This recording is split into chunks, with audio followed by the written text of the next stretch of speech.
You know, a child's success in life is proportional to the amount of love that the child receives from his parents and from his grandparents and from the extended family.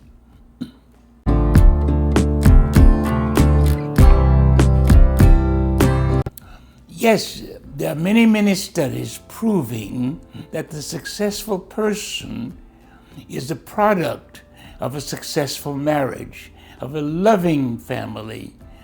The greatest studies confirm that proposition. One of the earliest was by a woman named Anne Rowe. She was a professor at Harvard, and she did a study of 2,400 of America's most eminent scientists, members of the National Academy of Sciences.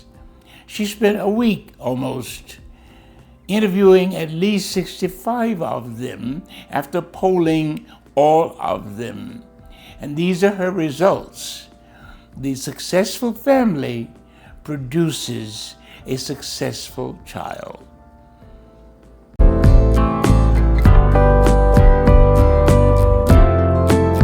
Yes, Professor Rowe discovered many aspects of those successful persons. For example, in all cases, the father gave precedence, priority to his family rather than to his job. Typically, he had an upper middle class job. The mother, similarly, did not work while raising this successful person. She was a homing mother, a mother who taught the baby and child at home, reading to the baby, and so on. Two interesting facts about that mother and that father. One, the mother was more intelligent than the father. The average IQ of the mother of these successful people was 139. The average IQ of the father was 126. Very intelligent. But the important aspect was that the mother was not only intelligent, she loved books and she loved learning. And she conveyed that love of books and learning via poetry and stories to her child.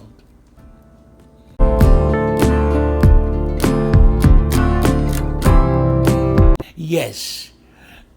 After we look at all the kinds of jobs, you can become a medical doctor after 10,000 hours. You can become a great lawyer after 10,000 hours, a great engineer. But it takes more than 10,000 hours of study and practice to be a great parent, because every child is different. Every situation is different. The child at birth, it has a personality, a mild personality. But by age 2, that personality has changed. That child becomes a different person again at age 4.5, 5, 5.5, and so on through life. The parent has to be very adaptable, and it's a very difficult task to raise a child through all the 8 stages of life.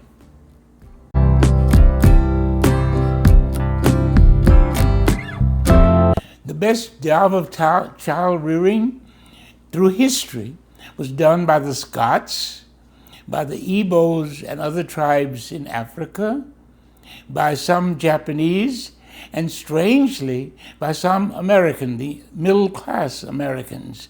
These are the successful people as measured by lack of incarceration in prison or lack of appearance in insane asylums. The positive side is these are the people who invent new devices, new gadgets, new machines, new tools, new languages, who invent new processes, industrial, chemical, and so on. The Scots did it by instituting the family hour. Immediately after dinner, the entire family would sit together, read together, and consult. The Igbos did it similarly by being sure that the mother and the father allowed the child great freedom. And similarly in Japan, the child was rarely rebuked. In the upper middle class home in America, the child is rarely chastised. His behavior or her behavior is coached and lovingly coached.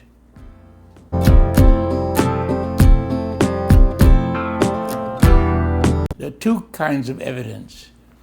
The first kind of evidence is when the United Nations needs peacekeeping soldiers around the world. Typically, the first nation they call upon are the Fijian soldiers. I once interviewed the commander of the Fijian forces, a man named Colonel Epeli Nailatikau, and he schooled me on how the Fijian soldier becomes very strong, but never bullying, never intimidating, because the child is raised from birth by at least 3 mothers. And so the child grows up absolutely confident that the child will be protected and loved. That kind of evidence suggests that Fiji has found a key secret. Another bit of evidence about Fiji was I was asked to teach psychology at the medical school in Fiji. The medical school is different from the university. In order to teach psychology, I had to study a little bit about the psychology of Fiji. Interestingly, Fiji had a population of nearly 1 million people at the time, but their mental needs rate, that is, people who needed mental treatments, was only 19 out of 1 million. The comparable figure in America is 200,000 out of 1 million. Thus, Fiji is probably the world's most sane nation, due in fact to several factors such as being born with 3 mothers, a caring father, and a very supportive neighborhood or village. There are more evidence. There are many studies of Fijian family life that suggest that that hypothesis is correct.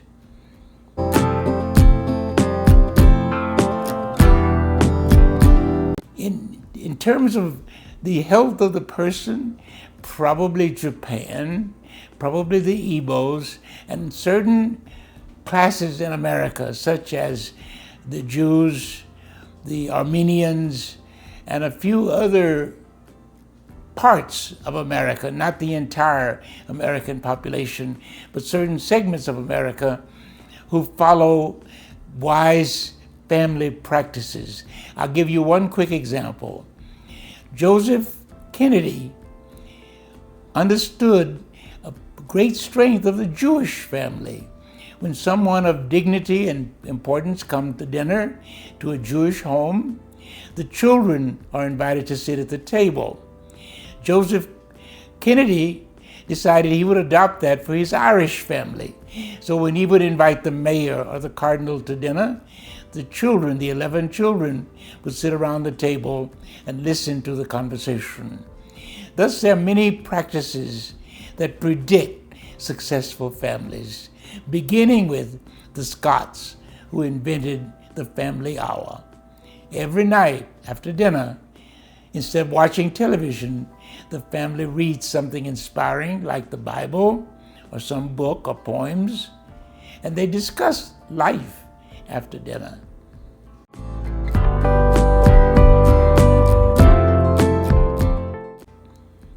The Scots invented 80%, according to certain research, the Scots invented 80% of the inventions that spurred the Industrial Revolution. And that cultural change occurred about 1500, late 1500, 1600, and into the 1700s. And that cultural change meant that the family became much more united, the family became scholarly, studied together, and the family was led by the father. And all the children participated in that family discussion. That changed the world. The Industrial Revolution was not invented by England or Wales or Ireland. It was really invented by the Scots. And we need to learn the Scots secret, the family hour after dinner.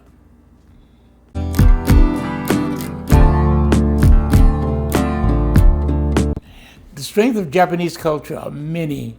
One of the great strengths of Japan, not recognized by most historians, is that Japan has a 2,700-year history, and in that history, they never had domestic slavery. Most other large nations, such as Britain, America, Russia, and so on, had slavery that destroys the will of the people, miseducates the leadership of the country, and makes the children intellectually and physically lazy. Japan is a very hardworking nation, due in part to the fact that they have never had to endure a slave culture.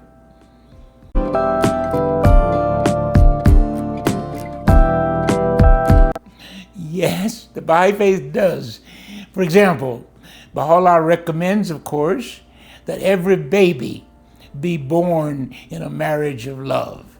That is, that the mother and the father of every baby are in love with each other before they conceive a baby. And Baha'u'llah recommended then that love be more than infatuation. The mother and the father of both of the couples, the man and the woman, the family, the parents of that couple must approve of that couple, the person's choice. And that's a safety net to keep persons from marrying the wrong person. Also, this is in harmony with the teachings of the Bible, where brothers must protect the sister from any threats that might come upon her because of her femaleness. Baha'u'llah made other rules about marriage that gave the child the assurance of being protected. For example, Moses required the father in Deuteronomy chapter 6, Moses required the father to tell the children about their history and about the future of their tribe and country. Baha'u'llah goes a great deal further. He requires the father, while the child is still young, to begin teaching the child mathematics and science. And this can begin with tossing the baby, for example. 6 months after birth, the father naturally wants to toss the baby. The baby is learning a little bit about gravity, and the baby is learning to trust its father. There are other exercises like children's games that Baha'u'llah recommends, that the father teach the child math and science in addition to other normal subjects. The mother, on the other hand, naturally will read to the child a lot, read poetry and tell stories. She doesn't need to be coerced into doing it, but Baha'u'llah made it obligatory for the father to be the first teacher of the child in mathematics and science.